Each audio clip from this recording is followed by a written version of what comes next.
Hello friends, मैं फिर से आप लोगों के लिए एक न्यू और इंटरेस्टिंग चाइनीज ड्रामा ले आई हूँ। इसलिए जल्दी से आप वीडियो को लाइक कर दो और हाँ, चैनल को सब्सक्राइब कर दो।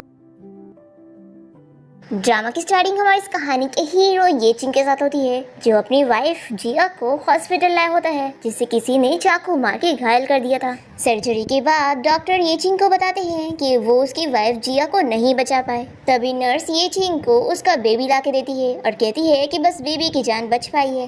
तभी असिस्टेंट ये चिंग को डीएनए टेस्ट रिपोर्ट ला के दिखाता है और कहता है कि पिछली बार वाली जो टेस्ट रिपोर्ट थी उसे किसी ने बदल दिया था और ये बेबी सच में उसका ही है। ये जानने के बाद ये चिंग बहुत ही ज्यादा रोने लग जाता है। वो याद करता है कि उसने जिया पर शक किया था कि ये उसका बेबी है ही नहीं। ये चिंग बहुत ही ज्यादा बीमार हो जाता है और उसे खून की वॉमिटिंग भी होने लगती है। वो अपने असिस्टेंट को तुरंत ही पुलिस बुलाने के लिए कहता है और फिर यहाँ रोते हुए जिया से माफ़ी मांग रहा होता है।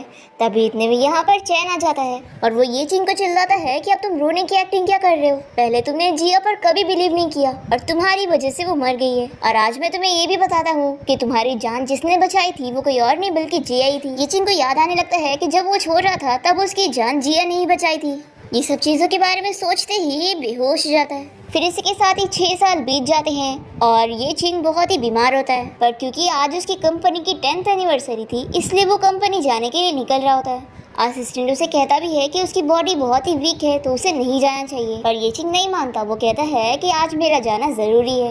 यहाँ पर असिस्टेंट ये चिंग को कार में बैठा रहा होता है। तभी इतने में यहाँ सामने से वो जिया को जाते हुए देख लेता है और बहुत ही शौक होता है। उसे अपनी आंखों पर यकीन नहीं होता है, इसलिए वो ये चिंग को इस बारे में नहीं बताता है। हम देखते हैं कि जिया कंपनी में काफ़ी लेट हो गई थी, इसलिए वो सुपरवाइजर को देखकर छुप रही होती है और सुपरवाइजर तो यहाँ पर ये चिंग से बात कर रहा होता है। जिया अपने आप को छुपाते हुए यहाँ से जा ही रही थी कि तभी उसका पैर फिसल जाता है और वो गिरने लगती है और उसकी वजह से असिस्टेंट को धक्का लगता है और असिस्टेंट की वजह से ये चिंग को और फिर ये चिंग की वजह से सुपरवाइजर को, और नीचे गिरता है सुपरवाइजर और वो बहुत ही गुस्से में जिया को चिल्लाता है, क्या तुम्हारे पास आंखें नहीं है? तुम देख क्यों नहीं चलती हो? फिर जिया तुरंत ही सुपरवाइजर से माफी मांगने लगती है। तभी ये चिंग की नजर जिया पे पड़ती है और वो शॉक हो जाता है। सुपरवाइजर जिया की माफी एक्सेप्ट ना करते हुए उसे कंपनी से फायर करने लगता है, पर तभी जल्दी से ये चिंग जिया को हक कर लेता है। उसे कहता है कि मुझे पता था कि तुम मरी नहीं हो, मैं इतने सालों से तुम्हें ढूंढ रहा था। जिया कहती है कि तुम्हें गलतफहमी हुई है, मैं वो नहीं हूँ जिसके बारे में तुम कह रहे हो। पर ये चिंग इसे नहीं छोड़ता। वो कहता है कि मैं जानता हूँ तुम मुझसे गुस्सा हो इसलिए ऐसा कह रही हूँ। तभी असिस्टेंट ये चिंग को कहता है कि बॉस ये मिस जिया नहीं है, इस लड़की का नाम शाओ है और ये हमारी कंपनी की न्यू एम्प्लॉय है और इसकी एज भी अभी 26 है। ये सुनने के बाद ये चिंग जिया को छोड़ देता है और उसे सॉरी कहकर अपनी मीटिंग के लिए चला जाता है। तब यहाँ पर कुछ एम्प्लॉय ये सब देख रहे थे और ये लोग जिया के पास आकर उसे कहने लगते हैं कि तुम कितनी लकी हो, तुम कंपनी में न्यू आई हो और तुम्हें आते के साथ ही बॉस को हक करने का मौका मिला। जिया सोचती है कि आखिर इसमें लकी होने की क्या बात है, बॉस ने मुझे कोई और पर्सन समझ लिया था और अब जो आज हुआ है उसकी वजह से कहीं बॉस मुझे फायर ना कर दे। तभी असिस्टेंट जिया से कहता है कि मिस शाओ, बॉस आपसे कुछ बात करना चाहते हैं। फिर जिया ये चिंग के ऑफिस में जाती है, उससे पूछती है कि बॉस आपको मुझसे कुछ काम है। तो ये चिंग इसके सामने ऑफर रखता है कि तुम मुझसे शादी कर लो। ये सुनकर तो जिया शॉक हो जाती है, पर ये चिंग कहता है कि इतनी जल्दी मुझे रिजेक्ट मत करना। एक्चुअली मैं इस बारे में जानता हूँ कि तुम्हें पैसों की जरूरत है, तुम्हें अपने भाई का इलाज जो करवाना है, तो अगर तुम मुझसे शादी करने के लिए मानती हो तो मैं तुम्हारे भाई का सारा इलाज का खर्चा खुद करूंगा और मैं तुम्हारी सैलरी भी 1 लाख कर दूंगा। जिया को बहुत ही गुस्सा आता है कि तुमने मुझे इन्वेस्टिगेट किया। तो ये कहता है कि हाँ। तो जिया कहती है कि मुझे आपका ये ऑफर मंजूर नहीं। रही बात मेरे भाई के इलाज के पैसों की तो उसका इंतजाम मैं खुद कर लूंगी, आप शादी करने के लिए किसी और को ढूंढो। ये बोलकर ये गुस्से में बाहर चली जाती है। तभी जिया को हॉस्पिटल से डॉक्टर का कॉल आता है और वो कहते हैं कि तुम्हारे भाई की सर्जरी के लिए तुम्हें जल्द ही पैसा जमा करना होगा। तुमने पहले 1 हफ्ता डिले कर चुकी हो, इसलिए अब तुम्हारे पास 1 दिन का ही टाइम है। जिया डॉक्टर को मनाने लगती है पर वो नहीं मानते। फिर जिया के पास ऑप्शन नहीं बचता, वो ये चिंग के दिए हुए ऑफर के बारे में सोचने लगती है। वो सोच लेती है कि अगर मैं बॉस के साथ शादी कर लूंगी तो वो मेरे भाई के इलाज का पैसा दे देंगे। फिर जिया तुरंत ही ये चिंग के ऑफिस में जाकर उसे कहती है कि बॉस मैं आपसे शादी करने के लिए रेडी हूँ, लेकिन मुझे बस अभी इसी वक्त 1 लाख चाहिए। तो ये चिंग तुरंत ही इसे कार्ड निकाल कर देने लगता है और कहता है कि इसमें पूरे 3 मिलियन है। अब कल 9 बजे तुम कोर्ट पहुँच जाना, हम अपना मैरिज सर्टिफिकेट लेने चलेंगे। जिया कहती है कि मुझे बस एक क्वेश्चन पूछना था कि आखिर आप मुझसे क्यों शादी करना चाहते हैं। तो ये चिंग कहता है कि ये तुम्हें जानने की जरूरत नहीं है, तुम बस पैसे लो और जाओ। फिर जिया बाहर चली जाती है और ये चिंग अपनी और जिया की फोटो देखकर उसकी और अपने पुराने दिन याद करने लगता है। तभी असिस्टेंट यहाँ पर आकर कहता है कि बॉस आपने मुझे जो इन्वेस्टिगेट करने के लिए कहा था मैंने वो कर दिया। तो ये चिंग कहता है कि तुम मुझे डायरेक्टली बता दो कि वो जिया है या नहीं। तो असिस्टेंट कहता है कि बॉस मिस जिया 6 साल पहले ही मर चुकी है और आपको ये रियलिटी एक्सेप्ट कर लेनी चाहिए। पर ये चिंग कहता है कि नहीं, मुझे यकीन नहीं हो रहा, मुझे लगता है कि वही जिया है। क्या पता उसकी याददाश्त चली गई होगी और या फिर वो मुझे देखना नहीं चाहती इसलिए ऐसे रिएक्ट कर रही थी। असिस्टेंट कहता है कि बॉस आप कैसे भूल सकते हो, आपने खुद ही मिस जिया की बॉडी देखा और आप खुद को इतना ब्लेम मत करो। मिस जिया की मौत में आपकी कोई गलती नहीं है। तो ये चिंग कहता है कि आखिर मेरी गलती कैसे नहीं है। वो याद करता है कि वो अपने गार्ड्स के साथ जिया को ढूंढते हुए पहुंचा था, पर तब तक जिया को काफी चोट लगी हुई थी और उसने ये चिंग से बोली थी कि मेरे बच्चे को बचा लेना। फिर ये चिंग असिस्टेंट से कहता है कि तुम उस लड़की को मेरे घर लेके जाना। असिस्टेंट कहता है कि बॉस वो लड़की बस जिया है ही नहीं, तो आप ऐसा क्यों करना चाहते हैं। तो ये चिंग कहता है कि मैं जिया की भरपाई करना चाहता हूँ। फिर इसके बाद असिस्टेंट जिया को ये चिंग के घर ले आता है। यहाँ पर वो उसे इस बारे में पूछती है कि क्या तुम्हें पता है कि बॉस ने मुझसे शादी क्यों की है।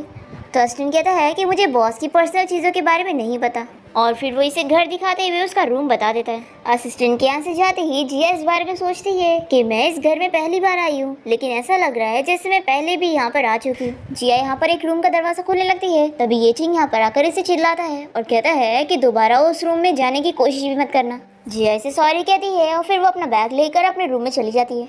फिर ये चिंग उस रूम में आता है जहाँ पर जिया की एक बड़ी सी पेंटिंग रखी होती है। वो पेंटिंग से बातें करने लगता है कि जिया, मैं उस लड़की से प्यार नहीं करता हूँ, मैं बस तुम्हारी भरपाई करने के लिए उसे यहाँ पर लाया हूँ। फिर ये चिंग इस बारे में याद करता है और हमें फ्लैशबैक में दिखाते हैं जिया उस टाइम पर प्रेग्नेंट थी और उसे एक गुंडा हैरेस करने की कोशिश कर रहा था, पर जिया उन लोगों को मारकर वहाँ से भागने की कोशिश कर रही थी। तभी वो लोगों ने जानबूझ के इसे चाकू मार दिए थे और फिर पुलिस के साथ ये चिंग वहाँ पर पहुँच गया था, इसलिए वो गुंडे वहाँ से भाग गए थे। फिर नेक्स्ट मॉर्निंग जिया की नींद खुलती है और वो सोचती है कि आखिर मैं हमेशा बच्चे को बचाने वाला सपना क्यों देखती हूँ, मैं इतनी यंग हूँ कि मेरे पास बच्चा कहाँ से आएगा। फिर जिया सोचती है कि नहीं, मुझे अभी ये सब के बारे में नहीं बल्कि अपने भाई को बचाने के बारे में सोचना है। वो अपने भाई का फोटो देखने लगती है और हम देखते हैं कि वो कोई और नहीं बल्कि चैन होता है। फिर इसके बाद वो हॉस्पिटल पहुंचती है चैन से मिलने के लिए। चैन से पूछता है कि लैंडलॉर्ड ने मुझे बताया कि तुम कहीं और शिफ्ट हो गई हो। तो जिया बता देती है कि भाई मैंने शादी कर ली हूँ और अब मैं अपने हस्बैंड के साथ रह रही हूँ। ये सुनकर चैन शॉक हो जाता है और पूछता है कि आखिर तुमने इतनी बड़ी बात मुझे बताई क्यों नहीं। जिया कहती है कि भाई आप फिक्र मत करो, वो बहुत ही अच्छा पर्सन है और हम दोनों को एक दूसरे से लव एट फर्स्ट साइट हो गया, इसलिए हमने तुरंत ही मैरिज सर्टिफिकेट ले लिए।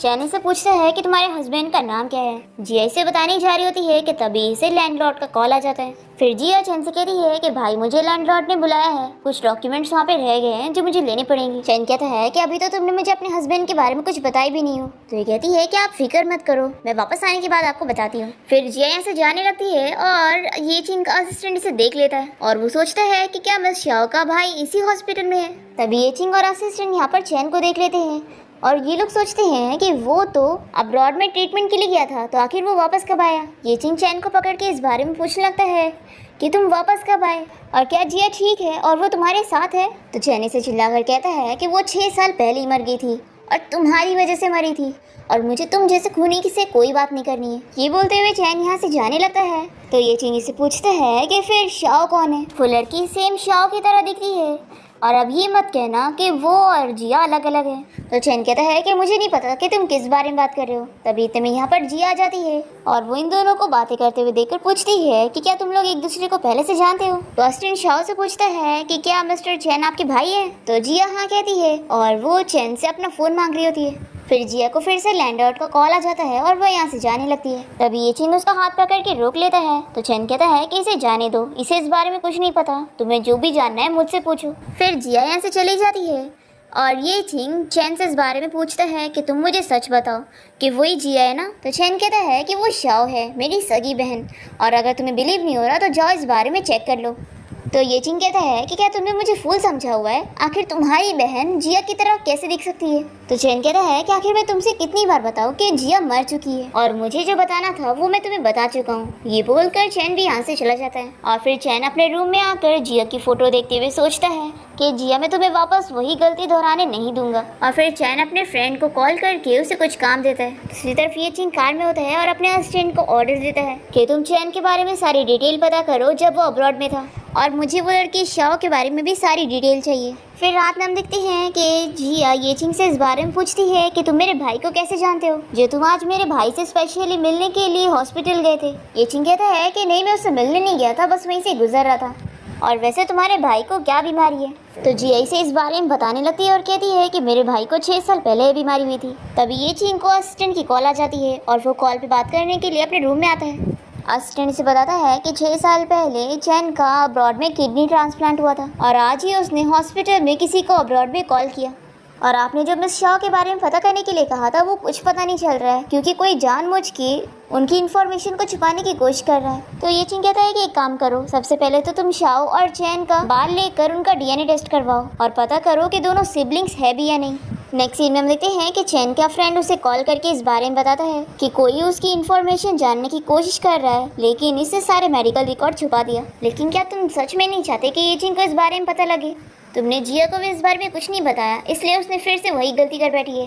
तो चैन कहता है कि तुम्हारे कहने का क्या मतलब है? क्या जिया का जो हस्बैंड है वो कोई और नहीं बल्कि ये चिंग है? तो इसका फ्रेंड शॉक होकर कहता है कि क्या तुम्हें इस बारे में पता ही नहीं था? नेक्स्ट डे हम देखते हैं कि कंपनी में एम्प्लॉइज जिया को देखते हुए इस बारे में बात कर रहे होते हैं कि ये लड़की जानी पहचानी क्यों लगती है, जैसे कि बॉस की एक्स वाइफ जिया की तरह दिखती है। जिया ये सुन लेती है और पूछती है कि तुम लोग किसकी बात कर रहे हो, कि मैं किसकी तरह दिखती हूँ? तो ये एम्प्लॉइज इसे नहीं बताते और अपना काम करने चले जाते हैं।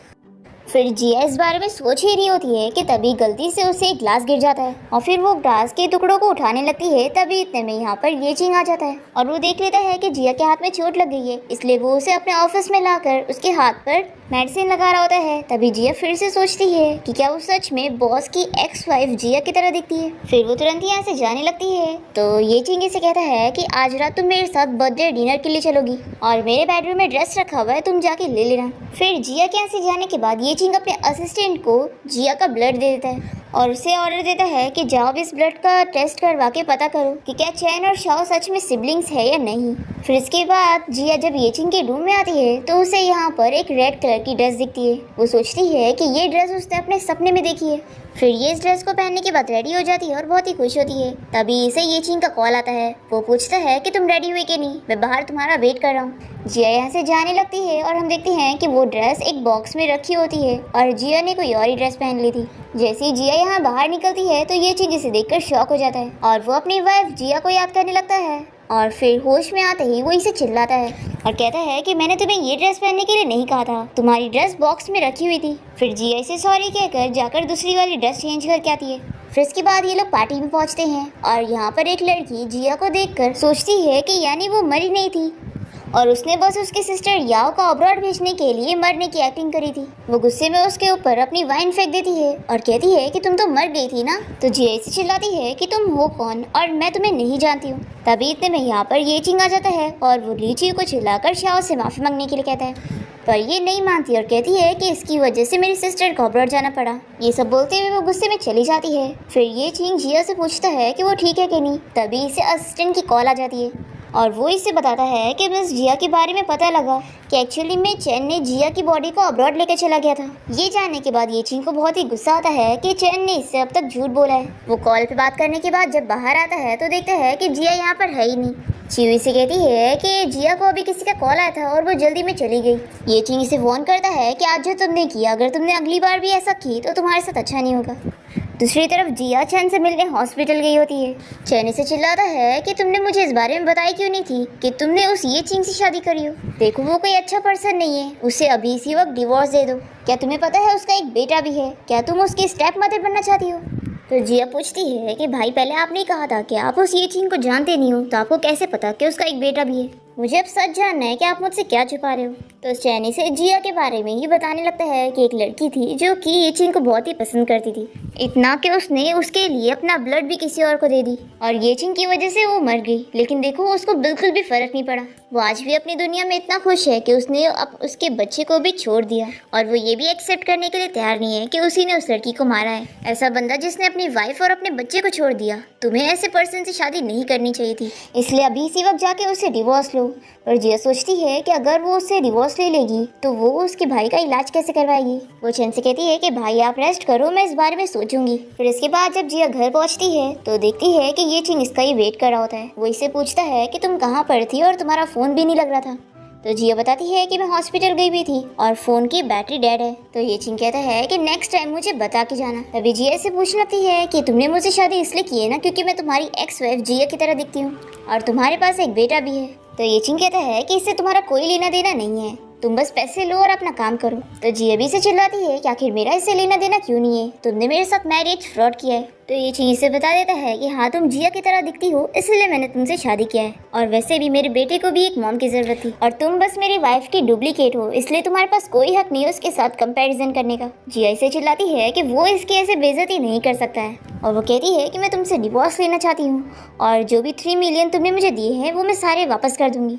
तो ये चिंग कहता है कि लगता है तुमने कॉन्ट्रैक्ट ठीक से पढ़ी नहीं, उसमें साफ लिखा है कि डिवोर्स सिर्फ मैं ही ले सकता हूँ। ये बोलकर ये चिंग सीधे हॉस्पिटल आ जाता है और चैन से कहता है कि मुझे तुमसे बात करनी है। वो इसे पूछता है कि मुझे सच बताओ कि जिया जिंदा है ना, तुमने उसकी बॉडी को अब्रॉड लेके चले गए थे। चैन इसे फिर से समझाता है कि तुमने उसे मारा था, और तुम भूल कैसे सकते हो कि तुमने जिया को किस तरीके से ट्रीट किया था। वो प्रेग्नेंट थी, फिर भी तुमने उसे मजबूर किया याओ को ब्लड ट्रांसफर करने के लिए, और तुम्हारी वजह से वो हैवी ब्लड लॉस होने की वजह से मर गई। और ये सब बोलते हुए चैन ये चिंग को बहुत ही चिल्लाता है और उसे कहता है कि दोबारा तुम मेरे पास आना मत। फिर नेक्स्ट डे हम देखते हैं कि ये चिंग जैसे ऑफिस में आता है तो जिया से बात करने जाती है, पर ये चिंग इसे चिल्लाता है कि वो अभी से परेशान ना करे। जिया का सुपरवाइजर ये देख लेता है और सोचता है कि लगता है अब बॉस भी इससे गुस्सा हो गए हैं, तो अब मैं इससे बदला ले सकता हूँ। ये जिया को एक कॉन्ट्रैक्ट देता है और कहता है कि जाओ मिस्टर वांग से इसे साइन करवा के लाओ, और अगर तुमने काम पूरा नहीं की तो तुम्हें फायर कर दिया जाएगा। फिर जिया मिस्टर वांग से कॉन्ट्रैक्ट साइन करवाने के लिए बाहर आई होती है, पर वो इसे एक ड्रिंक पीने पर मजबूर करता है और इसे हैरेस करने की कोशिश करता है। तभी ये चिंग को जैसे इस बारे में पता लगता है तो अपने असिस्टेंट के साथ यहाँ पर जिया को बचाने पहुंचता है,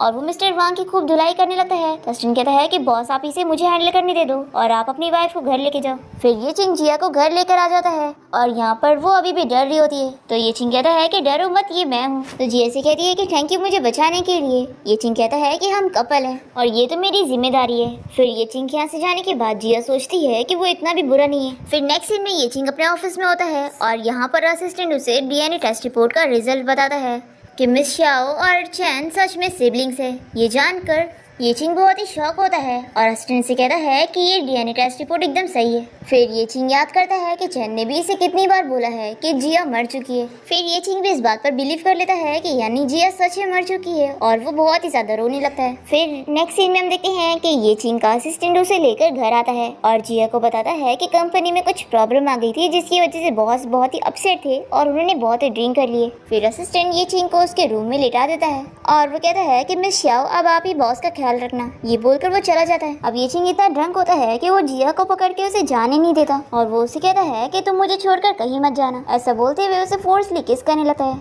फिर नेक्स्ट मॉर्निंग ये चिंग इस बारे में सोचता है कि उसने कल रात जिया के साथ नाइट स्पेंड किया था। तभी इसे इसके असिस्टेंट की कॉल आती है और वो इसे बताता है कि इसका बेटा बाओ कहीं गायब है। फिर ये चिंग कंपनी पहुंचकर अपने असिस्टेंट को चिल्लाने लगता है कि तुम एक बच्चे को नहीं ढूंढ पा रहे हो। फिर असिस्टेंट यहाँ से चला जाता है और ये चिंग को याओ का कॉल आता है, और वो इसे कहती है कि बाओ को किसी ने किडनैप कर लिया है और उस पर्सन का कॉल आया था, और उन लोगों ने कहा है कि वो बाओ को खुद लेने के लिए आए, नहीं तो वो उसे मार देंगे।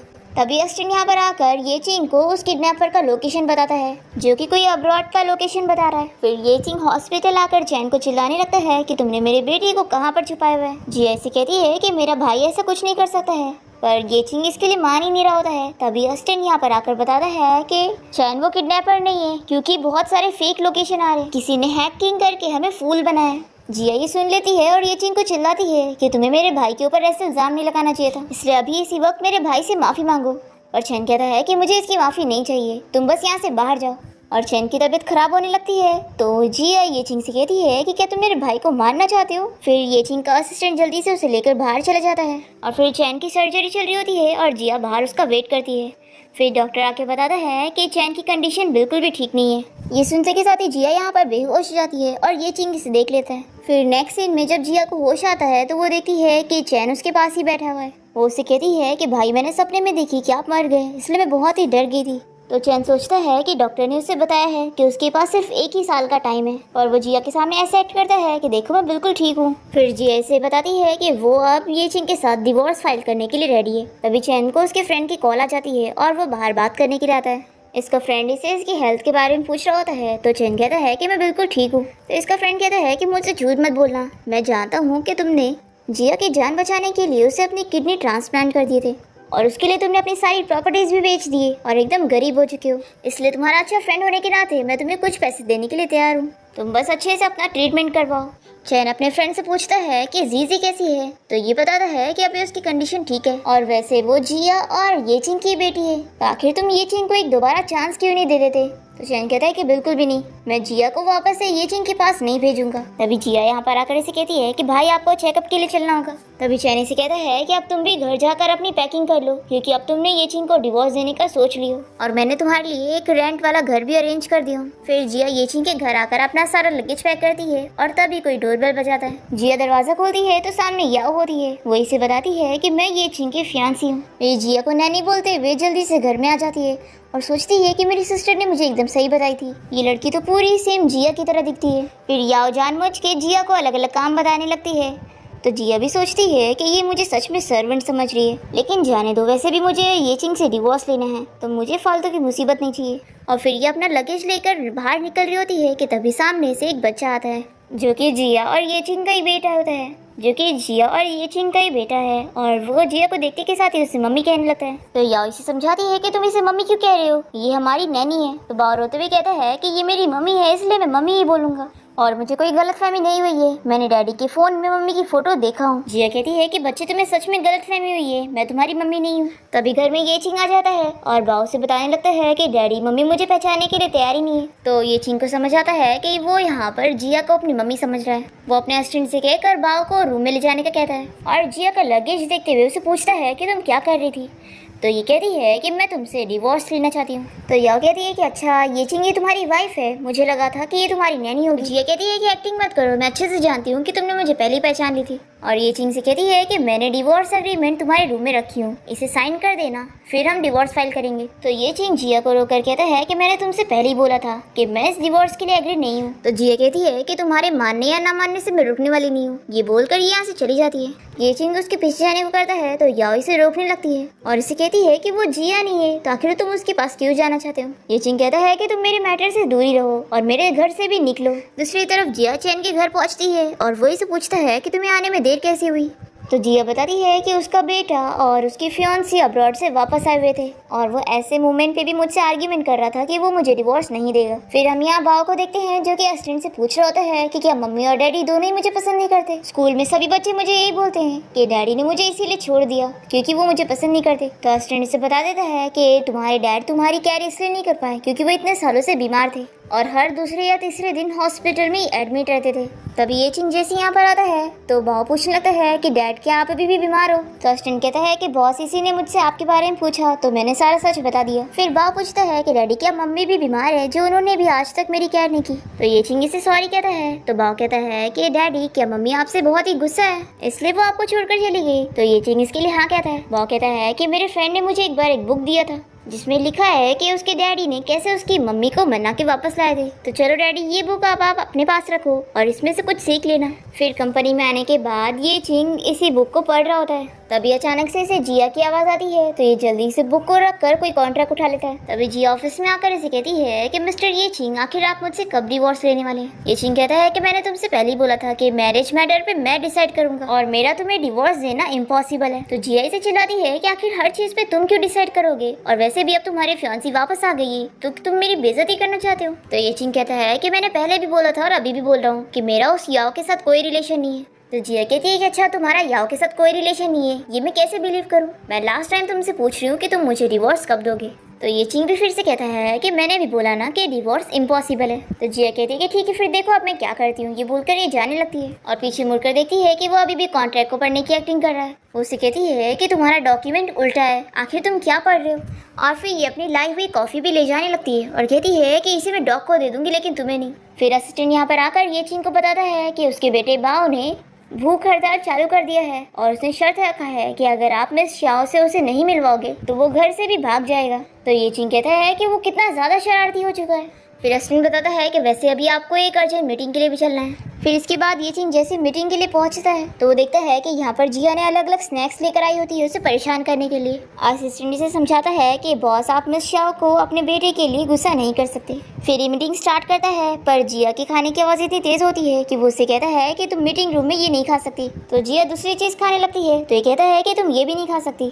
तो जिया सारे स्नैक्स को ट्राई करके इसे बहुत ही परेशान करती है तो इसे मीटिंग बंद करनी पड़ती है और फिर जिया सारे स्नैक्स लेकर यहाँ से भाग जाती है और सभी एम्प्लॉयज भी चले जाते हैं। फिर ये चिंग अपने असिस्टेंट को चिल्लाता है कि ये मुझे बिल्कुल भी सीरियसली नहीं ले रही है, ये मेरी कंपनी है या फिर उसकी। तो असिस्टेंट कहता है कि बॉस आप बाओ के लिए अपनी वाइफ पर गुस्सा नहीं कर सकते। फिर ऑफिस की छुट्टी होने के बाद ये चिंग का असिस्टेंट उसे बताता है कि उसका बेटा बाओ घर से चला गया है और उसने लेटर छोड़ के गया है कि उसे एक्सपेक्ट करना ही नहीं चाहिए था कि उसके डैडी उसकी मम्मी को लेकर आएंगे, इसलिए अब वो खुद पर्सनली अपनी मम्मी को लाने के लिए गया है। अब तभी इतने में जिया यहाँ पर आकर ये चिंग और उसके असिस्टेंट को धक्का देते हुए लिफ्ट में चली जाती है और इन लोगों को चिढ़ाते हुए लिफ्ट से चली जाती है। फिर ये चिंग अपने असिस्टेंट से कहता है कि मैं तो इस लड़की से तंग आ गया हूँ, मुझे डिवोर्स ले लेना चाहिए। और फिर ये बेचारा सीढ़ियों से नीचे जाता है। दूसरी तरफ जिया तो इसे तंग करने के बाद बहुत ही खुश होती है। जैसे ही वो अपने घर पहुँचती है तो देखती है कि बाओ पहले से उसका वेट कर रहा होता है। वो इसे कहता है कि मम्मी मैंने आपको बहुत ही मिस किया और घर में मुझे अच्छा नहीं लगता, मैं आपके साथ इधर ही रहूँगा। तो जिया इसे कहती है कि देखो मैं तुम्हारी मम्मी नहीं हूँ। तो बाओ कहता है कि मुझे पता है मम्मी आप मुझसे गुस्सा हो ना, लेकिन फिक्र मत करो, देखो अब मैं आपके पास हूँ। तो बाओ की बातें सुनकर जिया को जीजी याद आने लगती है। वो सोचती है कि मैं जीजी से इतना टाइम से दूर रही हूँ, इसलिए मैं उसे बहुत ही मिस कर रही हूँ। जिया उसकी फिक्र करने लगती है कि वो अब्रॉड में भी ठीक भी होगी कि नहीं। अब बाओ इतना जिद कर रहा होता है तो जिया इसे आज रात यहीं पर रहने के लिए मान जाती है और वो कहती है कि लेकिन मैं कल तुम्हें वापस तुम्हारे घर लेके चलूंगी। तो बाओ सोचता है कि मेरे डैडी कितने स्टूपिड है जो मम्मी को अभी तक मना ही नहीं पाए। फिर ये लोग साथ में डिनर करते हैं। नेक्स्ट डे हम देखते हैं कि जिया कंपनी में होती है। तभी इसे बाओ का कॉल आता है और वो बताता है कि अंकल बेहोश हो गए। जिया तुरंत ही टैक्सी पकड़ने के लिए बाहर जाती है और जल्दी से ये चिंग की कार में बैठ के उसे कहती है कि प्लीज मुझे हॉस्पिटल तक छोड़ दो, मेरा भाई हॉस्पिटल में है। फिर ये जैसी हॉस्पिटल आती है तो बाओ इसे कार्ड देने लगता है और कहता है कि मम्मी आप लोग के पास पैसे नहीं है ना, तो मेरे पैसे ले लो और अंकल का ट्रीटमेंट करवा लो। अभी ये चिंग बाओ को देखकर कहता है कि तुम घर से कहाँ भाग गए थे, मैं तुम्हें कितना ढूंढ रहा था। फिर डॉक्टर जैसी बाहर आता है तो वो बताता है कि पेशेंट की हालत अभी तो ठीक है, लेकिन उसका जल्द ही ट्रीटमेंट नहीं करवाया गया तो वो ठीक नहीं होगा। फिर जिया कहती है कि यानी मेरे भाई ने अब तक मुझसे झूठ बोला था कि वो ठीक है और उसने अभी तक अपनी मेडिकल फीस भी नहीं भरा है। फिर जिया ये चिंग से एडवांस सैलरी मांगती है तो वो कहता है कि ठीक है, फाइनेंस डिपार्टमेंट से जाके ले लो। जिया के यहाँ से जाते ही बाओ ये चिंग से कहता है कि डैडी आपको पता है कि मम्मी के पास मेडिकल फीस भरने के लिए बिल्कुल पैसे नहीं है, तो आपने उनकी जगह पैसे क्यों नहीं भरे? अगर आप पैसे भर देते तो मम्मी को फिक्र करने की जरूरत नहीं होती और मम्मी खुश जाती। तो क्या आप मम्मी को खुश नहीं करना चाहते हो? क्या ऐसा है कि आप मम्मी को पसंद नहीं करते? तो ये चिंग कहता है कि ये तो मैं भी नहीं जानता, वैसे तुम बताओ कि तुम मम्मी को पसंद करते हो? तो बाओ कहता है कि ऑफ कोर्स मैं अपनी मम्मी को क्यों नहीं पसंद करूंगा। फिर ये चिंग अपने असिस्टेंट से कहकर जिया के अकाउंट में 1 मिलियन डालने का कहता है। तो बाओ कहता है कि डैडी आखिर आप कब तक इतने एरोगेंट रहोगे? ये चिंग कहता है कि मैं इतना एरोगेंट नहीं हूँ, मैं बस उसे सह रहा हूँ। बाओ कहता है कि डैडी आपने जो करे हो इससे मम्मी को पता कैसे चलेगा कि आपने उनके लिए सब करे? सच में अभी तो आप बहुत ही बुद्ध हो, आपको बहुत सारी चीजें सीखने की जरूरत है। तभी असिस्टेंट यहाँ पर जिया को बता रहा होता है कि बॉस ने ही आपके अकाउंट में 1 मिलियन डलवाए हैं और सच तो ये है बॉस आपकी अभी भी फिक्र करते हैं। जिया ये सुन के खुश होती है। तभी यहाँ पर बाओ असिस्टेंट को देखकर ये चिंग से कहता है कि मैं अंकल ली के साथ घर जा रहा हूँ, जब तक आप मम्मी से अच्छे से बातें करो। और फिर बाओ यहाँ से जाते हुए ये चिंग को गुड लक विश करते हुए असिस्टेंट के साथ चला जाता है। फिर ये चिंग जिया से कहता है कि मुझे तुमसे बात करनी है, आखिर तुम मुझसे डिवोर्स क्यों लेना चाहती हो? हम दोनों अच्छे से लाइफ भी तो जी सकते हैं। जिया ऐसी कहती है कि आखिर तुम मुझसे ऐसा कैसे कह सकते हो? क्या तुमने कभी मेरी रिस्पेक्ट करी हो? और वैसे मैं ये एक्सपेक्ट भी नहीं कर सकती क्योंकि तुमने शुरू से ही बोला था कि हमारा रिश्ता एक पेपर एग्रीमेंट है और मैं मानती हूँ कि मैंने शुरू में तुमसे सिर्फ पैसों के लिए शादी की थी, लेकिन मेरे भी कुछ रूल्स हैं कि मैं नहीं चाहती हूँ कि मेरा हस्बैंड मुझ पे चीट करे। हाँ हमारा रिश्ता फेक है, लेकिन मैं फिर भी ये नहीं चाहूँगी। ये चिंग फिर से कहता है कि मैंने बोला था ना कि याओ और मेरे बीच में कुछ भी नहीं है। तो ये कहती है कि तुम्हें मुझे एक्सप्लेन करने की जरूरत नहीं, मैं तो बस तुम्हारी वाइफ की डुप्लीकेट हूँ ना, तो मुझे कोई फर्क नहीं पड़ता। और जो आज तुमने मुझे 1 मिलियन दी है मेरे भाई के लिए, उसके लिए बहुत ही थैंक यू।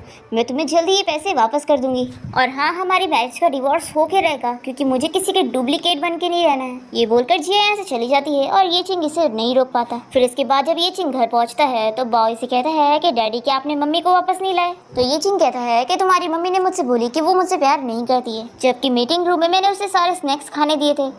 बॉय पूछता है कि डैड आपने अब तक मम्मी के लिए क्या करे हो? अगर आप सिर्फ सोचोगे और अपना लव एक्सप्रेस नहीं करोगे तो कैसे काम चलेगा?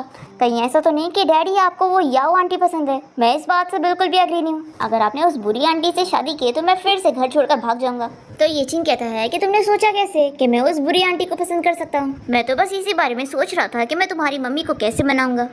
तो बाव कहता है कि ठीक है फिर डैडी आप इस बारे में सोचते बैठो, मुझे नींद आ रही है, मैं सोने जा रहा हूँ। फिर नेक्स्ट सीन में हम देखते हैं कि जिया कंपनी में होती है और वो देखती है कि याओ सभी एम्प्लॉइज को गिफ्ट दे रही है और फिर जिया को देखकर उसे कहती है कि मैंने तुम्हारे लिए भी चॉकलेट लेकर आई हूँ। तो जिया कहती है कि मुझे ये नहीं लेना, क्या पता तुमने इसमें जहर मिला के लाई होगी। तो याओ इसे कहती है कि तुम सच में अपने आप को ये चिंग की वाइफ मत समझो, तुम बस जिया की डुप्लीकेट हो। तो जिया कहती है कि मैं जानती हूँ तुम्हें भी डुप्लीकेट बनना था, लेकिन तुम बन नहीं पा रही हो क्योंकि वो तुम्हें पसंद करता ही नहीं है। और वैसे अगर तुम ये चिंग से शादी करना चाहती हो तो प्लीज उसे मनाओ कि वो मुझे डिवोर्स दे दे, क्योंकि वो तो मेरे पीछे ही पड़ा हुआ है, पर मैं ही उसे रिजेक्ट कर रही हूँ। ये सब बोलकर जिया इसकी मजाक उड़ाते हुए जा रही होती है। तो याओ जानबूझ के गिरने की एक्टिंग करती है और कहती है कि शाओ मैं तुम्हें बस ये डेजर्ट दे रही थी, तुमने मुझे नीचे क्यों गिराई। तभी सभी एम्प्लॉयज याओ की साइड लेते हुए जिया को उससे माफी मांगने के लिए कहते हैं। जिया कहती है कि मैंने इसे गिरा ही नहीं तो आखिर मैं माफी क्यों मांगू। तभी इतने में यहाँ पर ये चिंग आ जाता है और याओ ये चिंग से कहने लगते है कि मैं इसे बस डेजर्ट दे रही थी और इससे मुझे नीचे पुश कर दी। तो जिया कहती है कि तुम्हें झूठ बोलना बहुत आता है ना, तो चलो मैं तुम्हारी झूठ को सच करती हूँ। और वो इसे नीचे पुश करके गिरा देती है और कहती है कि पहले तुम बोल ही रही थी ना, तो अब मैंने कर दी। तो ये चिंग कहता है कि अब भी माफी मांगो। फिर जिया को लगता है कि वो उससे माफी मांगने के लिए कह रहा है, इसलिए वो गुस्सा हो जाती है और इसे चिल्लाती है कि तुम्हें याओ इतनी पसंद है तो उससे क्यों नहीं शादी कर लेते और मेरा पीछा क्यों नहीं छोड़ देते। तभी ये चिंग जल्दी से जिया को रोकता है और वो याओ से कहता है कि तुम अभी इसी वक्त मेरी वाइफ से माफी मांगो। ये सुनकर जिया और सभी एम्प्लॉयज शॉक हो जाते हैं कि ये बॉस की वाइफ है। फिर याओ पूछती है कि तुम मुझे इस लड़की से माफी मांगने के लिए कह रहे हो। तो जिया भी से चिल्ला रही है कि तुम मुझसे माफी क्यों नहीं मांग सकती, तुमने गलती की हो तो माफी तो मांगनी पड़ेगी। तो याओ फिर से कहती है कि ये चिंग तुम्हें ऐसा नहीं कहना चाहिए। तो ये कहता है कि अभी हम कंपनी में हैं, इसलिए तुम मुझे मेरे नाम से मत बुलाओ, मेरी वाइफ जेलस होगी। तो याओ कहती है कि भूलो मत कि तुमने मुझसे प्रॉमिस किया था कि तुम मुझसे शादी करोगी। तो ये चिंग कहता है कि मैं तुमसे शादी सिर्फ इसलिए करना चाहता था क्योंकि मुझे तुम्हें रीपे करना था, तुमने मेरी जान बचाई थी, लेकिन मुझे पता चल चुका है कि तुमने सच में मेरी जान नहीं बचाई थी। तुम झूठ नहीं बोल सकते क्योंकि मैंने सारी चीजें इन्वेस्टिगेट कर चुका हूँ, इसलिए अभी इसी वक्त मेरी वाइफ से माफी मांगो और निकलो यहाँ से और दोबारा मुझे अपनी शक्ल भी मत दिखाना। फिर याओ जिया से सॉरी बोलकर यहाँ से चली जाती है और फिर सभी एम्प्लॉयज भी अपना काम करने चले जाते हैं। और फिर जिया ये चिंग से कहती है कि हमारा डिवोर्स होने वाला है, तो तुम्हारा ये सब करके क्या मतलब है। तो ये चिंग कहता है कि क्या तुम देख नहीं पा रही हो, मैं इस तरीके से अपना लव एक्सप्रेस कर रहा हूँ। तो जिया कहती है कि तुम्हें मुझसे कुछ काम नहीं है, तो मैं अपना काम करने जा रही हूँ। तो ये चिंग कहता है कि बाओ तुम्हें बहुत ही मिस कर रहा है और उसे फीवर भी हो गया है, तो मेरे साथ चल के उसे देखने चलो। फिर बाओ घर पे खेल रहा होता है, तभी ये चिंग जिया को लेकर पहुंच जाता है और जिया इसे चिल्लाती है कि अगर बाओ को फीवर है तो तुम्हें इसे हॉस्पिटल लेके जाना चाहिए था। फिर ये चिंग जल्दी से बाओ को इशारा करता है और बाओ बीमार होने की एक्टिंग करते हुए जिया से कहता है कि मम्मी मुझे हॉस्पिटल नहीं जाना, मैं चाहता हूँ कि बस आज आप मेरे साथ रहो। जिया इस बारे में सोचने लगती है तो ये चिंग इसे कहता है कि मुझे बच्चे का ख्याल रखना नहीं आता, तो क्यों ना तुम रुक जाओ। तो जिया भी हाँ कह देती है। तभी इतने में ये चिंग को उसके असिस्टेंट की कॉल आती है कि हम जिस मिस जी के साथ कॉन्ट्रैक्ट करना चाहते हैं वो अभी एयरपोर्ट पर पहुंचने वाली हैं, तो हमें उन्हें पिक करने जाना चाहिए। फिर ये चिंग जिया से कहता है कि मुझे अपनी एक इम्पोर्टेंट क्लाइंट को पिक करने के लिए जाना है। ये बोलकर ये चिंग यहाँ से चला जाता है और फिर बाओ जिया को मनाने लगता है कि डैडी बहुत ही अच्छे हैं और वो आपसे बहुत ही प्यार करते हैं, मैंने देखा हूँ डैडी के पास आपकी बहुत सारी फोटोज है, चलो मैं आपको दिखाता हूँ। तभी इतने में जिया को जीजी की कॉल आ जाती है और वो कहती है कि मम्मी मैं अब्रॉड से वापस आ गई हूँ, क्या आप मुझे पिक करने के लिए एयरपोर्ट पहुंचोगी। तो जिया उसे चिल्लाती है कि तुम्हें अकेले ऐसे नहीं आना चाहिए था। जीजी कहती है कि मम्मी मैंने आपको बहुत मिस की इसलिए मुझे आना ही पड़ा। तो जिया कहती है कि ठीक है मेरा एयरपोर्ट पे वेट करो, मैं अभी वहाँ पर पहुँचती हूँ। हम देखते हैं कि जीजी ही वो इम्पोर्टेंट क्लाइंट होती है जिसका ये चिंग एयरपोर्ट पर वेट कर रहा होता है। वो अपने असिस्टेंट से कहता है कि क्या तुम श्योर हो कि मिस जी यहाँ पर पहुँचने वाली है। तभी यहाँ पर जीजी ये चिंग को देखकर पहचान जाती है कि ये तो वही ये कंपनी का बॉस है। वो इन लोग के पास जाके कहती है कि आप लोग मुझे ही तो ढूंढ रहे हो ना, पर ये दोनों तो नीचे नहीं बल्कि ऊपर कहीं देख रहे होते हैं। तो जीजी सोचती है कि ये लोग कितने बुद्धू है, लगता है मुझे इस कंपनी के साथ कॉन्ट्रैक्ट बिल्कुल नहीं करना चाहिए। फिर जीजी इन लोग से कहती है कि क्या आप लोग नीचे भी देखोगे। तो जल्दी से ये चिंग और उसका असिस्टेंट नीचे बैठ जाते हैं। ये चिंग इससे कहता है कि बच्चे तुम्हारे मम्मी डैडी कहाँ हैं, और वो अपने असिस्टेंट से इसके पेरेंट्स के बारे में पता करने के लिए कह रहा होता है। तो ये कहती है कि इसकी कोई जरूरत नहीं है, मेरी मम्मी यहाँ मुझे पिक करने आएगी। तभी इतने में जिया यहाँ पर बाव के साथ पहुंच जाती है और जीजी उसे देखकर मम्मी बोलते हुए उसके पास जाती है। ये देखकर ये चिंग और बाव तो शॉक हो जाते हैं कि वो इसे मम्मी कह रही है। और बाव पूछता है कि मम्मी क्या ये आपके दूसरे हस्बैंड की बेटी है। तो जिया कहती है कि तुम लोग गलत समझ रहे हो, ये मेरी नीस है और ये हमेशा ही मुझे मम्मी बोलती है। तभी यहाँ बाव और जीजी के बीच में झगड़ा हो जाता है। बाव कहता है कि ये मेरी मम्मी है, तुम इसे मम्मी मत बोलो। तो जीजी कहती है कि मैं अपनी मम्मी को मम्मी ही बोलूंगी ना।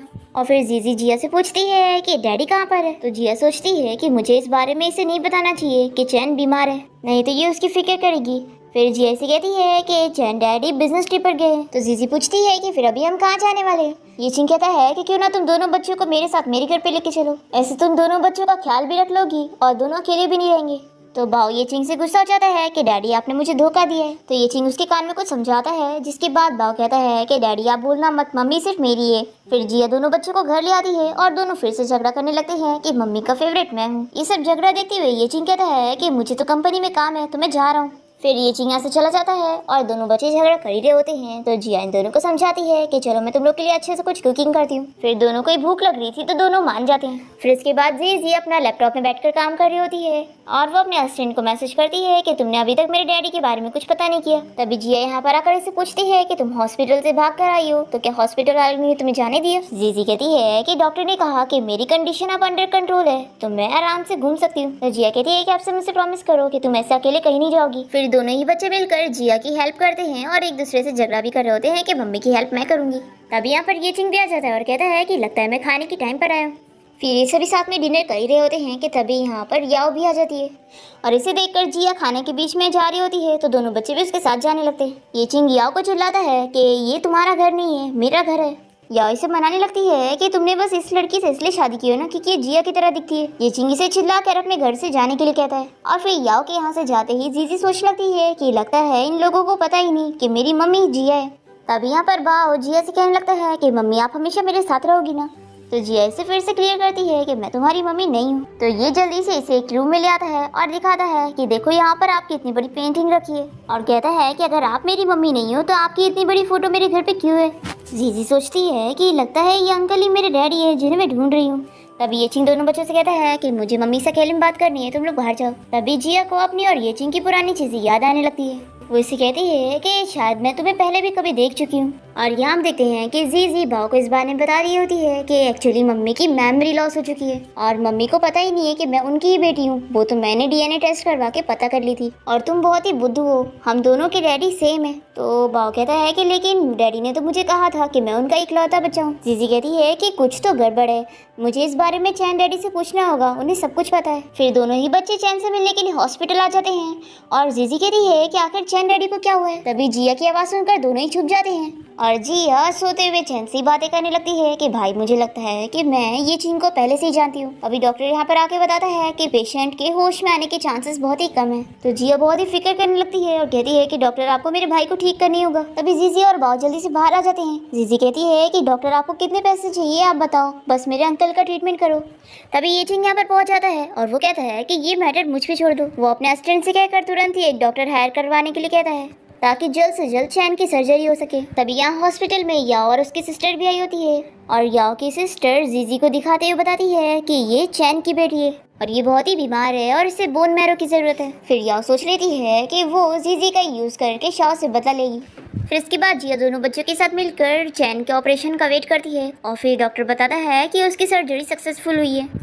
अब तभी इतने में याओ की सिस्टर जिया को देखते हुए उसका मजाक उड़ाने लगती है। तो दोनों ही बच्चे जिया को प्रोटेक्ट करने के लिए आगे आ जाते हैं और ये जीजी को ढकेल देती है और सर में चोट लगने की वजह से जीजी बेहोश हो जाती है। फिर ऑपरेशन रूम के बाहर जिया उसके लिए रो रही होती है। तभी इतने में यहाँ पर ये चिंग पहुंच जाता है। जिया इसे जीजी की बीमारी के बारे में बताती है और कहती है कि उसे बोन मैरो की जरूरत है, लेकिन हमारे कोई रिलेटिव नहीं है इसलिए जीजी का बोन मैरो किसी से मैच ही नहीं हुआ। बाओ कहता है कि डैडी मम्मी क्यों ना आप लोग मेरा बोन मैरो मैच करके देखो। तो बाओ के मनाने पर ये लोग मान जाते हैं और ये सोचता है कि जीजी ने मुझे बोली थी कि अभी इस बात को सीक्रेट रखना है कि हम दोनों सिबलिंग्स हैं। फिर इसके बाद जीजी को होश आ जाता है और वो जिया को बताना चाह रही होती है कि ये चिंग ही उसका डैडी है। तभी इतने में यहाँ पर ये चिंग आकर जिया से इस बारे में पूछता है कि कल जीजी को चोट कैसे आई थी। तो जिया ये चिंग को इस बारे में बताती है कि याओ की सिस्टर ने जीजी को ढकेल दी थी। फिर ये चिंग को बहुत ही गुस्सा आता है और वो अपने असिस्टेंट को भेजकर याओ की सिस्टर को अरेस्ट करवा देता है और उसे धमकी देता है कि नेक्स्ट बारी उसकी होगी। फिर याओ सोच लेती है कि अब वो उसे छोड़ेगी नहीं। फिर नेक्स्ट सीन में डॉक्टर जिया को इस बारे में बताता है कि अगर जल्द से जल्द बोन मैरो नहीं मिला तो जीजी की जान को खतरा हो सकता है। तभी इतने में जीजी को याओ का कॉल आता है और वो इसे बताती है कि उसका बोन मैरो जीजी से मैच करता है और वो कहती है कि मैं बोन मैरो देने के लिए तैयार हूँ, बस तुम मुझसे मिलने आओ। जिया उससे मिलने के लिए हॉस्पिटल से बाहर निकलती है तो वो उसका एक्सीडेंट करके चली जाती है। फिर इसके बाद जिया कोमा में होती है और उसे सारी चीजें याद आ जाती है। जैसे जिया को होश आता है तो वो देखती है कि ये चिंग उसके पास है। उसे तो इसे देखते के साथ ही गुस्सा आ रहा होता है और वो इसे बाहर जाने का कहती है। तभी दोनों बच्चे यहाँ पर आ जाते हैं। फिर चैन भी यहाँ पर आ जाता है और जिया ये चिंग को चिल्लाकर बाहर जाने कहती है। फिर चैन जिया से इस बारे में पूछता है कि तुम्हें क्या हुआ, तुम उसे इतना क्यों चिल्ला रही हो। तो जिया पूछती है कि आखिर तुम्हारा और ये चिंग का रिलेशन इतना अच्छा कैसे हो गया। ये सुनकर चैन समझ जाता है कि यानी यानी अब तुम्हें सब याद आ गया। फिर दोनों बच्चे भी कहते हैं कि मम्मी आपकी मेमोरी वापस आ गई। तो जिया हाँ कहती है और वो चैन को थैंक यू कहने लगती है कि तुम्हारी वजह से आज मैं जिंदा हूँ, नहीं तो मैं तो ग्रेव में होती। चैन कहता है कि ऐसा मत बोलो। तो जिया कहती है कि थैंक यू तो बोलना ही होगा, तुम्हारी वजह से मेरे दोनों बेबीज भी आज जिंदा है। बाव पूछता है कि मम्मी क्या ये सच में मेरी सिस्टर है? तो जीजी कहती है कि ऑफ कोर्स ये मेरी मम्मी है। तो बाव कहता है कि अगर ऐसा है तो डैडी को क्यों नहीं पता, क्या डैडी की भी मेमोरी लॉस हो गई है? तो चैन कहता है कि ये सब तुम्हारी मम्मी को भी नहीं पता क्योंकि सारी चीजें मैंने अरेंज किया था। बाव जब पैदा हुआ था तो मैंने डॉक्टर को कहकर ये चीन को ये पता लगवाया कि तुम मर गई हो, पर फिर इसके बाद मुझे पता चला कि तुम्हारे पास एक और बेबी है और तुम्हारी कंडीशन बहुत ही क्रिटिकल थी, इसलिए मैं तुरंत ही तुम्हें लेकर अब्रॉड गया था और फिर तुम्हारी और जीजी की जान बच पाई थी। फिर मुझे पता चला कि ये चिंग यहाँ पर बाव का अच्छे से ख्याल नहीं रख रहा है और वो याओ के साथ रह रहा था, इसलिए मुझे बहुत ही गुस्सा आई थी। मुझे लगा कि वो एक अच्छा डैड नहीं है, इसलिए मैंने जीजी को अपना ही नाम दे दिया और इसका डैड बनने का प्रिटेंड किया। फिर बाव कहता है कि यानी मेरे डैडी का सच में उस याओ आंटी के साथ अफेयर चल रहा था और उन्होंने मुझे संभालने के बजाय उन आंटी को दे दिया था। चैन कहता है कि अभी मेरी बात पूरी नहीं हुई। मुझे ये भी पता चला कि जिया की मरने की वजह से ये चिंग बहुत ही अपसेट रहता था और वो बहुत ही बीमार भी था, इसलिए मैंने उसे इस सब के बारे में नहीं बताया। फिर जिया कहती है कि आज तुम ये चिंग कितनी साइड की ले रहे हो, तुम्हारी और उसकी तो हमेशा दुश्मनी रहती थी। चैन कहता है कि जब मैं पहले तुम्हें उससे डिवोर्स लेने के लिए कह रहा था तो तब तुम ही नहीं मान रही थी। जीजी कहती है कि मैं सब समझ गई, मम्मी पैसों की वजह से डैडी के पास गई थी, लेकिन मम्मी अब से आपको फिक्र करने की जरूरत नहीं है, मेरे पास बहुत सारा पैसा है। बाव कहता है कि मम्मी मेरे पास भी बहुत सारा पैसा है, डैडी की कंपनी वैसे भी मेरी होने वाली है, आपको डैडी नहीं पसंद है तो मैं आपको एक नया हस्बैंड ढूंढने में हेल्प करूंगा। फिर जीजी और बाव इसी बात पे झगड़ने लगते हैं कि वो मम्मी के लिए कुछ करना चाहते हैं। दूसरी तरफ ये चिंग जिया को मनाने के लिए वापस उस बुक से ट्रिक सीख रहा होता है। जैसे इसे पता लगता है कि जिया हॉस्पिटल से डिस्चार्ज हो रही है तो वो तुरंत ही हॉस्पिटल पहुंचता है। वो चैन से जिया के बारे में पूछने लगता है तो वो कहता है कि तुम मुझे छोड़ो, उसे खुद ही पूछ लो। जिया बच्चों को आगे भेज कर ये चिंग से कहती है कि हमें बात करनी चाहिए। फिर ये दोनों बाहर आ जाते हैं। जिया से पूछती है कि क्या तुमने पता करवाया कि मेरा कार एक्सीडेंट किसने किया था? एक्सीडेंट से पहले याओ ने मुझे कॉल करके बुलाई थी कि वो जीजी के लिए बोन मैरो देने के लिए तैयार है। ये सोचकर जिया याद करती है कि उसने कभी भी इस बात पर बिलीव नहीं किया जब भी वो याओ के बारे में से कुछ बताती थी। तो पर यहाँ पर ये सुनते के साथ ये चिंग से कहता है कि मैंने सही गैस किया था कि इन सब के पीछे याओ का हाथ है। जिया शॉक होती है कि क्या तुमने मेरी बातों पर बिलीव कर लिया? तो ये चिंग कहता है कि ऑफ कोर्स मैंने तुम पर बिलीव किया। जिया याद करती है कि चैन ने इसे समझाया था कि उसे बच्चों के लिए ये चिंग को माफ कर देना चाहिए क्योंकि अब वो बदल चुका है और वैसे भी हमें जीजी की जान बचाने के लिए बहुत ही पैसों की जरूरत है और ये चिंग हमारी हेल्प कर सकता है। तो जिया ने बोली थी कि पहले वो ये चिंग का टेस्ट करेगी कि वो सच में बदला भी है या नहीं। ये चिंग से कहता है कि आखिर तुम क्या सोच रही हो? जिया से कहती है कि अब मेरा भाई हॉस्पिटल से डिस्चार्ज हो चुका है तो मैं सोच रही हूँ कि मैं जीजी और उसके साथ सिटी में रहने के लिए जा रही हूँ। तो ये चिंग सजेस्ट करता है कि क्यों ना तुम अपने भाई को लेकर मेरे घर पे आ जाओ। तो ये कहती है कि मैं ये डिसीजन अकेले नहीं ले सकती, अपने भाई से पूछना होगा। फिर जिया घर आने के बाद जब चैन से इस बारे में पूछती है तो वो तो उसके घर पे जाने के लिए तुरंत ही रेडी होता है। जिया पूछती है कि आखिर तुम दोनों का रिलेशन अच्छा हुआ कैसे? तो चैन कहता है कि जब मैं हॉस्पिटल में था तो वो रोज मेरी केयर करने के लिए आता था और मुझे मुझे मनाता था कि मैं तुम दोनों के रिश्ते के लिए मान जाऊँ, तो उसके बदले में बिहेवियर से मैं सच में मान गया। फिर नेक्स्ट सीन में ये चिंग के असिस्टेंट याओ को पकड़ के लेकर आते हैं और याओ ने जो भी क्राइम करी होती है इसके बारे में सब पता लग जाता है कि कैसे 6 साल पहले भी ये दोनों जियाओ की वजह से अलग हुए थे क्योंकि इसने बहुत सारी मिसअंडरस्टैंडिंग क्रिएट की थी और इसी ने ही बाव को भी किडनैप करवाई थी और जिया को भी मारने की कोशिश की थी। याओ तो ये सब मानने के लिए तैयार नहीं होती है तो ये कहता है कि अब तुम ये जाके पुलिस को कहना और फिर ये चिंग के गार्ड्स याओ को यहाँ से लेकर चले जाते हैं। फिर ये पूरी फैमिली साथ में बैठकर डिनर करते हैं। फिर ये चिंग को इस बारे में पता चलता है कि याओ जेल से छूट गई है। वो यहाँ पर जिया के घर में कुछ गुंडों को लेकर आती है और जिया को पकड़ के लेके जाती है और ये चिंग को भी कॉल करके कह देती है कि अगर तुम्हें जिया को बचाना है तो यहाँ पर आ जाओ। वो जिया से कहती है कि आज वो उससे अपना बदला लेने के लिए उसे मार के रहेगी। तभी जिया कैसे भी करके अपनी रस्सी खोल लेती है और इसे स्लैप लगाती है और इसे कहती है कि तुमने अब तक जो भी मेरे साथ करी हो उनके लिए अभी मैंने तुमसे बदला खा ली। फिर याओ तो शॉक हो जाती है कि ये कोई और नहीं बल्कि जिया ही है। तभी यहाँ भागते हुए ये चिंग और चैन भी पहुंच जाते हैं। याओ ये चिंग को जिया के बारे में झूठ कहने लगती है तो ये कहता है कि अब तुम मुझसे और झूठ नहीं कह सकती क्योंकि मुझे पता है कि ये जिया ही है और अब तुम याद रखोगी कि आज ही के दिन नेक्स्ट साल तुम्हारी डेथ एनिवर्सरी होगी। हमें फ्लैशबैक भी दिखाते हैं कि यहाँ पर आने से पहले चैन ने ये चिंग को सब कुछ बता दिया था कि जिया मरी नहीं है और शाओ ही जिया है। अब यहाँ पर पुलिस के आने की आवाज़ सुनकर याओ को बहुत ही गुस्सा आता है और वो कहती है कि यानी तुमने पहले से पुलिस को बुला के लेकर आए। फिर जिया ये चिंग से बातें करने लगती है। तभी यहाँ पर याओ से चाकू मारने के लिए आगे बढ़ती है। ये चिंग ये देख ले रहा है और वो जिया को बचाने के लिए बीच में आ जाता है और फिर पुलिस याओ को अरेस्ट करके लेके चले जाते हैं। और फिर ये चिंग जिया से कहने लगता है कि उसे अपनी गलती पर बहुत ही रिग्रेट हुआ और जिया के जाने के बाद ही उसे ये सब का एहसास हुआ। जिया तो रोने लग जाती है और तुरंत ही एम्बुलेंस को कॉल करने कह रही होती है। तभी चैन कहता है कि आखिर तुम कितनी एक्टिंग करोगे, चाकू तुम्हें लगा ही नहीं। ये जिया को बताता है कि जब याओ इसे मारने जा रही थी तभी उसने चाकू रोक लिया था। अब जिया यहाँ पर ये चिंग से कहती है कि अब तुम एक्टिंग बंद करो। फिर ये लोग जब घर पहुँचते हैं तो दोनों ही बच्चे जिया को सेफ देखकर बहुत ही खुश होते हैं। फिर हमें पता चलता है कि जीजी की भी सर्जरी हो चुकी है और अब वो भी सेफ है। ये चिंग और चैन मिलकर जीजी से आइडिया लेते हैं ताकि ये चिंग जिया को मना सके। फिर इसके बाद ये चिंग जिया को सरप्राइज देते हुए उसे प्रपोज करता है, उसे दोबारा से चांस मांगता है, जिस पर वो कहती है कि वो इसे इतनी आसानी से हाँ नहीं बोलेगी। ये चिंग इसे यकीन दिलाता है कि अब वो पहले की तरह नहीं रहा है, बदल चुका है। तभी दोनों बच्चे भी यहाँ पर आ जाते हैं और ये लोग कहते हैं कि डैड अगर आपने मम्मी को फिर से कभी चीट किया तो हम दोनों भी आपसे नाराज हो जाएंगे और मम्मी के साथ चले जाएंगे। जीजी कहती है कि डैड मैं तो आपको बैंकरप्ट कर दूंगी। ये चिंग कहता है कि ऐसा बिल्कुल भी नहीं होगा, मैं कसम खाता हूँ। तो दोनों बच्चे कहते हैं कि डैड आपको ये लिख के देना पड़ेगा तभी हम बिलीव करेंगे। फिर ये चिंग तो लिखने लग जाता है और जिया और चैन ये सब देखकर हंस रहे होते हैं। इसके साथ इस ड्रामा की हैप्पी एंडिंग यहाँ पर हो जाती है।